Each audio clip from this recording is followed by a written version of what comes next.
Thank you so much for coming, Brandy. And we had to play soccer this morning, even though it was cold and icy and terrible weather, but it couldn't stop us, right? No, it definitely couldn't because we had a determined bunch of old people who who insist on playing soccer even on rainy days. They don't understand when I say that. This is besides soccer, I'm kind of I'm bored, I'm depressed. This is the only thing I have going for me.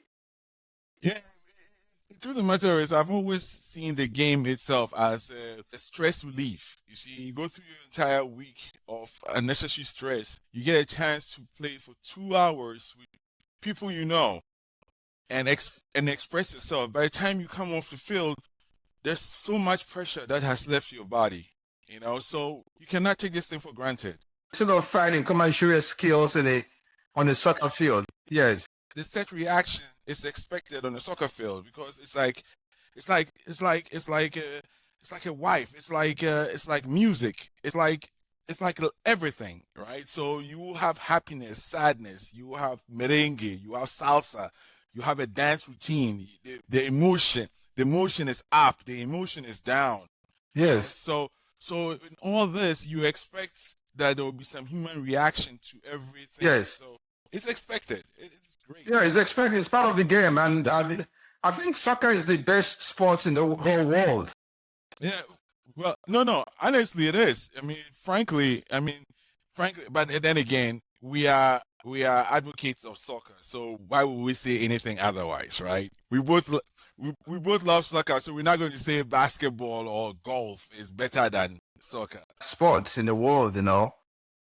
Well, if you think about it, that is true. But then you have people who advocate for cricket. Talking about Yes. this, people who advocate for cricket will talk about the fact that cricket is actually the biggest sport in the world because they have more followers, right? Because India is the highest populated country in the world, and their sport is cricket.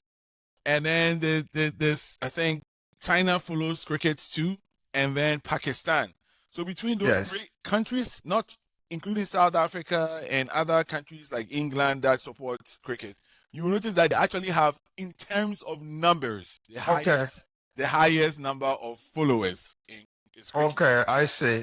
But soccer is still unbeatable. It's the emotion is very high, especially during the World Cup. The emotion is very high, and you can get people together. You can get countries together. Instead of war, people can come in and play soccer. They can settle all the warring differences through soccer, It is right? it is quite interesting because I remember during the crisis in Liberia, a few of the Liberians found their way in Ghana, and in the course of trying to express the difficulties they had during the Liberian Civil War, they had conversations about what they did in order for them to feel like everything will be okay. In the middle of the chaos, they were playing soccer. So soccer is a uniter. In the middle of the chaos, everything stops so that soccer can be played. Of course, there are skirmishes here and there that we don't know about as it's going on. But the people I came to make friends with, and Yes. I told them to tell me exactly what was happening before they got there. These are some of the things that they told me they used. Yeah, I think it's instead of settling a dispute through guns and missiles, they can settle dispute through soccer. Who scores the most goals? What do you think is the age range of people who participate in this pickup soccer? You think you're the oldest, but you're not the oldest, man. I know you beat me to it. It's Brian is 64. Oh, so it's come on. It's 60. It's 1 year older than me. I'm 63. And, Cliff, I don't know if you remember Cliff. There was this kid who runs around the outside, but he's Or is he show up today? no, he didn't. He didn't show up today. So how old is he? Cliff was 25. So from 25 to 60. 64. That's it. That's a wide range. Back in some people who are 63, 65 think they're very old. They refuse to do such exercises as soon as they hit 40. To be honest with you, I remember they refuse to take soccer as an exercise as soon as they hit 40 years old. They will tell you they are too old to play soccer. What did you say? I said back on the continent. Yeah. Yes. Yes. Usually, when people hit 40 years old, they see soccer as a kid's game. We cannot go and play this game. But then again, you can't blame them because they're when soccer is being played by the young people back home, they're a little ruthless. You know what I mean? They would take your legs out. They would take. That's right. That's right. So what do you think? That's true. That's true. What I'm saying is the attitude of people thinking they're old because they're 60s of is just not right. No, it's not. Yeah, it's not right. Yes. We have a habit of drawing lines in everything that we do. Soccer cannot have a line. Thank you. There are people in Asia now. I was just reading about it the other day. It is called the grandpa party or whatever they call them. They are 70s. They're in their 70s. Yes.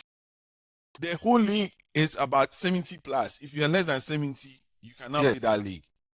I'm telling you, as these guys are playing, and I'm looking at them, I'm like, my God, 75. The oldest is 84. Adam is 26 years old. Adam is 26, 27. You know, he comes there with his father. His father is the striker. The son is a midfielder, heavy set. Oh. Yeah. The Albanian people. Yes. Yeah. His youthfulness. I mean, you cannot. Yeah, he's pretty fast. He's pretty fast, but he loses the ball quickly. Tito is an outstanding defender. He's always so determined to win. Tito is one person, if you have in your team, you have confidence that at least you have one person who will make sure nothing goes wrong. Yeah. And if you know Mike Nero. It's just that. Mike Nero. Yeah. Ball control. Yeah, he didn't come today. He's also an outstanding player. You got the left guy, Janko. I think his name is Janko. His left. Yeah. Pretty good. I like his ball handling now. Yeah. It's pretty good. It's pretty good. So when did you start playing soccer as a kid? Back on the continent, right? Yes. The soccer playing thing is not for everyone. Yes. Right? If you're not a street guy or you're not a rough head, for you to get a chance to play on the big soccer fields, it is very tough. But by the time you get there, by the time you get to any soccer field, all the street boys are already on there, right? Trying to play. So, oh my God. So those of I won't say us, those of you who come from their big houses, when you come there and they are playing, my friend, you're not going to play. You're not going to play. You have to prove your point. It is like, it's no different than over here, the basketball courts, where you can't come from a certain neighborhood and think you can go to that neighborhood to go and play on the basketball court. That's true. Like, you will wait on the sidelines forever. Really? And then you pray that somebody gets hurt, and then they were like, hey, you over there, come and play with us. So growing up, we started playing on the street, That's what I'm talking about. Nah, not from where I grew up. There's no playing in the streets. It's not a playing in the street kind of place, right? It is more like, oh, you guys can play a little ball. You can play it in your yard, right? You can play it in the yard. You can play it in the yard. But in the yard, soccer playing in the yard is not soccer playing. When I was a kid, we played on the main road, actually. Yes, and I remember my father used to drive and then see us, and then we all scurry away and hide.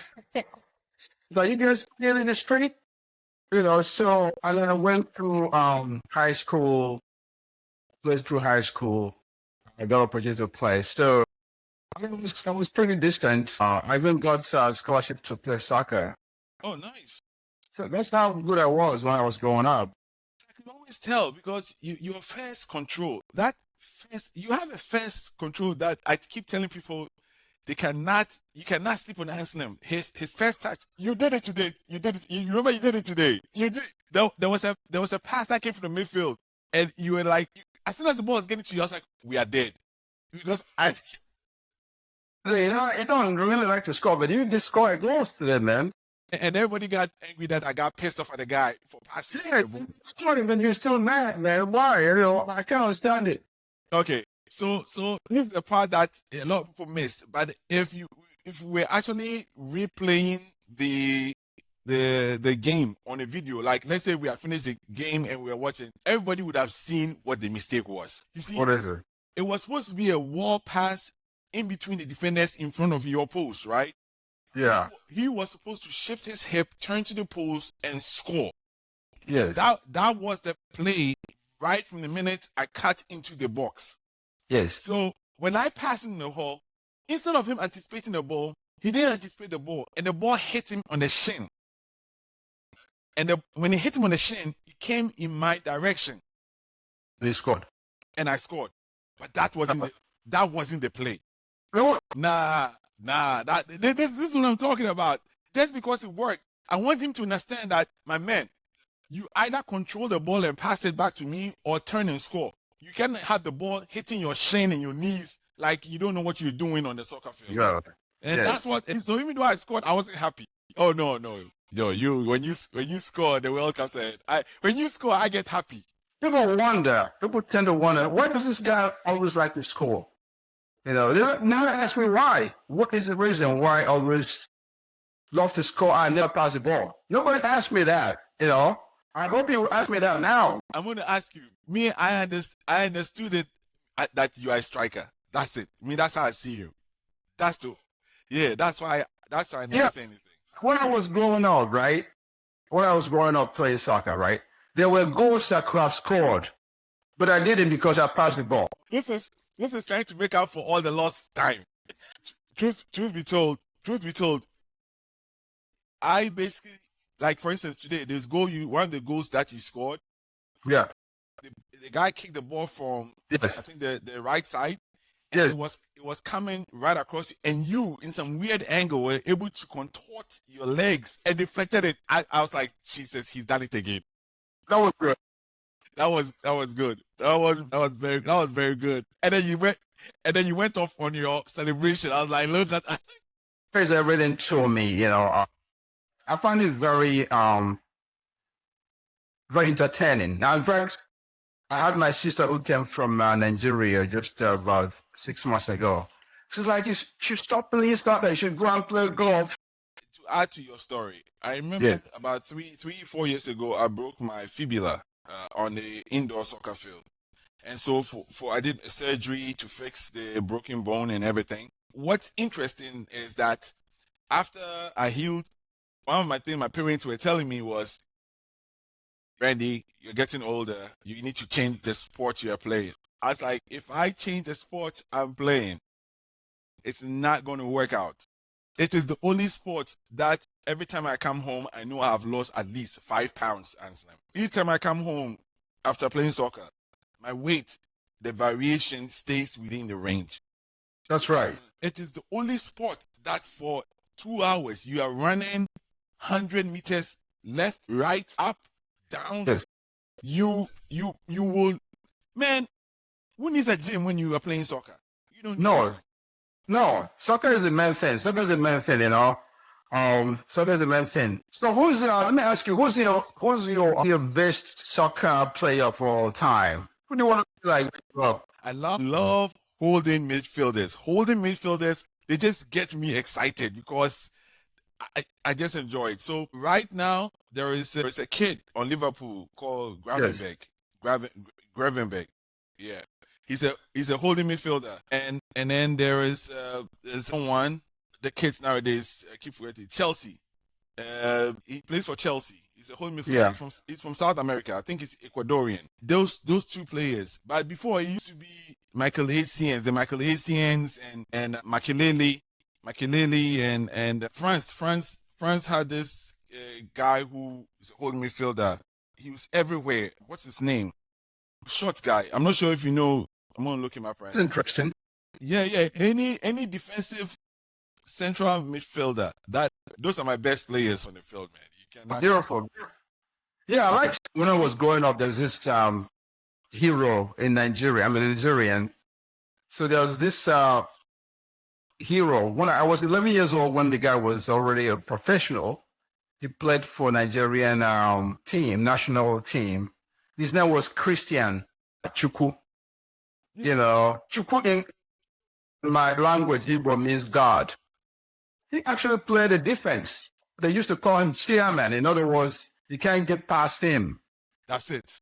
Yeah, he was pretty good. It's just like you playing defense.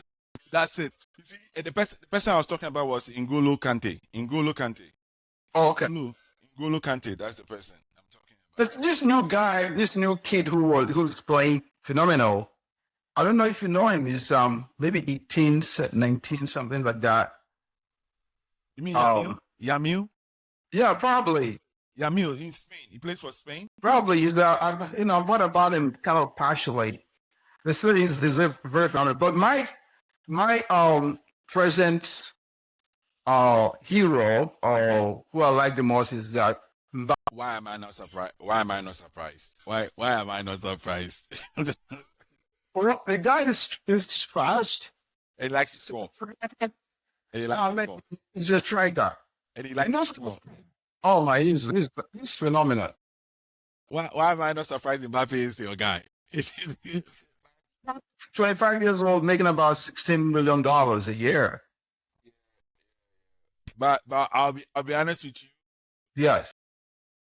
The way he strikes the ball, he relies too much on speed versus technicality. No. I'm telling you, when the guy came around starting from PSG, each time I watch him, I know where his heavy strength is. His heavy strength is on his speed. Yes. His heavy strength on his speed is not about the vision, because he likes to look down and move past you. So I've always been thinking in my head that there is a way to lock this guy. No. I don't like players who like to look down and run past you. I like it because it means they like, remember I was telling you earlier that I believe soccer is everything. Yes. Soccer is also a movie where before the ball even hits your leg, there is a picture. Yeah. There is a picture. There is a picture on the field. No, there is. If for those, if your listeners who hear this, there are soccer players out there that before the ball is passed as soon as the ball is inbounded, there are players out there who can play the entire game for that play from one end of the field to the other end of the field before there is a first pass. Based on the placement of players on the field, they can tell pass 1 will go here, pass 2 will go there, pass 3 will go there, pass 5 will get to Anselm, and Anselm will score this goal. Yes. There are people who have that vision. It's called seeing the picture. Yeah. If you keep playing soccer with your head down on the ball, you will never see the picture. Yeah. But what I think the guy sees that, even though his head is down, he sees that. He's very cerebral. I mean, he has all this picture in his mind. He doesn't have to look up to have the picture in his mind to play. So, for example, whenever he looks up, he's striking. If he looks down, he's striking, and he does not miss the goal post. That tells you that he has this picture in his mind, and as he's running, as he's doing all this, he has this in his mind. You got a point. That's the thing. Yeah, that's what I say. There are people who announce where they are. That's the ball. It happened today. You remember Ben? He shouted, I'm on this side. I said, Ben, you are announcing where you are standing. And then Jeffrey was like, oh, but we all can see him. I said, no, but you didn't know I was going to him.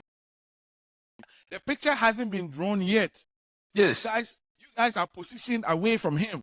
So yes. At this point in time, he's at the place where nobody is paying attention. When I pass Ben the ball across the field, that's when your team will shift towards him, and the picture would have changed. You know what I'm saying? You don't announce yourself. Yes, but it can say without lifting your head up, right? That is what I think Mbappe is doing. He knows he has a picture in his mind, and he pretends he doesn't have that, and he moves, and then he turns and strikes the ball as in the post. So he's been successful many times. So I cannot argue that point. Yes. But I'm thinking in my head, watching the Yes. TV, which is easier Yeah. said when you're watching TV. When you're sitting in your room, sipping Yeah. your coffee and watching him, you're like, I would have done this to him. You know, like, yeah, okay, yeah, right. Go there and do it. Right. But usually what happens is when I have people who rely on speed and have their head down, whenever the head goes down, I want my defenders to shift the fabric of defense. So if the right back was on him, the left back should cut up. We can put the person offside because the head went down. When the head was up, he saw something. As soon as his head goes down, shift the dynamic of the field, and by the time he looks up, he has to go all the way. You see, but that's why I say he relies on his speed a lot, because when his head comes up again and he sees the field has changed, he goes from 60 miles per hour to 120 miles per hour. You're not catching that Ferrari. I'm glad you asked me that question. So no. It is key. It is key to every game. And usually when you are playing with randoms, right? And it happens like you are playing with a team randomly, you do not know each player's quality. Yes. Right? You do not know their tendencies, what the person can do, what this person cannot do. So in that case, you do not know your personnel. And I say personnel because I was referring to the corporate world, where you have a personnel that is in the IT department, you have a personnel that's in the human resources department, you have the finance department, you have the leadership. It's everybody has a role, and you cannot call the IT guy to come and solve your legal problems that the company is having. If your company is having legal problems, the last person you call is the IT person, right? So when we're on the soccer field, that's why I said soccer encompasses life.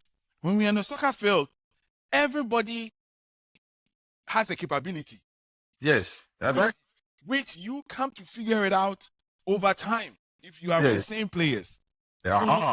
So if you have Anselm, and Anselm is on the last man, you can guarantee that if you really send the ball over Anselm's head, his first touch, that ball is dying right there. Anselm's first touch, when the ball is over his head and the ball touches Anselm's feet, it is staying at the exact spot where the ball. You know what I'm saying? That's right. If you are a runner, when Anselm is going for that long pass, just keep going, because that's whether he will see you and pass the ball. That's a different story. But then if you keep running, you can guarantee yourself that first ball, he's stopping it, and if he picks his head up, he will see you and you will score a goal quickly. Know your personnel. You got to know your personnel. Right. You got to know. Were you a coach at some point in your life, soccer life? Yeah, I was. I said to you, Anselm, I know my calling was supposed to have been a coach, because I coached kids for 5 to 6 years, and every one of those kids that I coached, whenever they see me to today, they call me and then say, "Coach, thank you very much." Wow. Yes. Some of them, you got scholarships to college. Some of them, it made them a better person, because one of the things I used to teach in my coaching session is that on 2 days out of the 4-5 days training sessions, everybody works on their weakness. So if you're a right footer, for 2 days you'll be using your left for every shot, every pass. If your weakness is a header, you'll be using your head for 2 days. Wow. It's one of the things that my training session, I spent at least 35% of the time training players to enhance the weakness. You understand what I'm saying? Yes. So a lot of the kids who actually come back to me and see me, "Coach Randy, thank you." I love it. This is my second interview for my studio, which is newly. My objective to interview guys, what I call local heroes. Men who are 63, 64. How old are you, Randy? I think you're in the 50s, right? Yes. I'm turning 50 something. I'm 50 something this year. Playing soccer, man. I'm coming every Saturday. Snow doesn't stop us.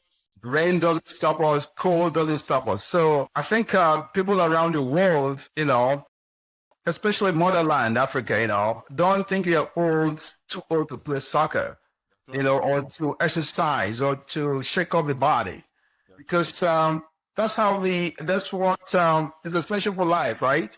It's life. It is the only purpose in which you can then turn around, look at yourself in the mirror, and say, "I am exercising." Okay. You're walking out, you're doing what you need to do. And then the guys we're playing with, some of them have become our friends, right? We're making friends as we play the games too. That's very true. Because Yeah. if you remember correctly, I don't know how much time we have left, but if you remember correctly, when we first, at least I know when I first joined the group, they were kind of the people who were a little bit standoffish, right? Like they did not want to interact. I'm here to do this. Oh, rah, rah, rah. And I come from a place where I know when guys, men meet, Yes. we usually are supposed to strip down ourselves to our bare self and express ourselves in that form. You see what I'm saying? Yes. If you want to hug somebody, you hug somebody. If you want to shake somebody, you shake somebody. Yes. Live in that male camaraderie. You know what I'm saying? Yes. So when I do not want to call them names, when these people who are acting standoffish, I am wondering whether I am married to them. Like you're not my wife. Why are you acting as if I have to come and plead with you to say hi?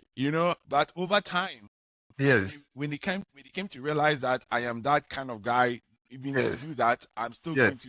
If I have to criticize you, I will criticize you. If I have to say something, I will say something. It's more of a cultural thing. And like you said, I'm from the motherland, We're used to, hugging the impression men, shaking them, especially during soccer, where we're comfortable within ourselves. Yes, it's a cultural thing. It's a cultural thing, and I think you made it very lively. Thank you so much. Even though there's sometimes, you cut off front, put people on the spot, but that's good too. People should express their emotions when they're there. We should fully express our emotions, at least for 1.5 hours where we're there playing. And then we'll go to our jobs and do our jobs. That's right. Yes. Anselm, you understand what I'm saying? Yes. That's the point I'm making. When we leave that field, we can put our mask back on again. Yes. And act as if we are what we are. Right? Yes. So if I have employees underneath me, they see me, they have to be like, whatever, the boss is here, right? If I'm coming home to my wife and kids, I have to act the father that I am, right? But as soon as I'm on that field, I'm also a boy now. I'm a little boy running around with a soccer ball. So much, you've been so gracious with your time. Thank you. One more thing, this is my soccer shoes for. I don't know if you bought a ball, but this is my soccer thing that I use for. I showed one, but I gotta think. Yeah. All right, talk to you later. Okay. Thank you, Randy. It's been a pleasure.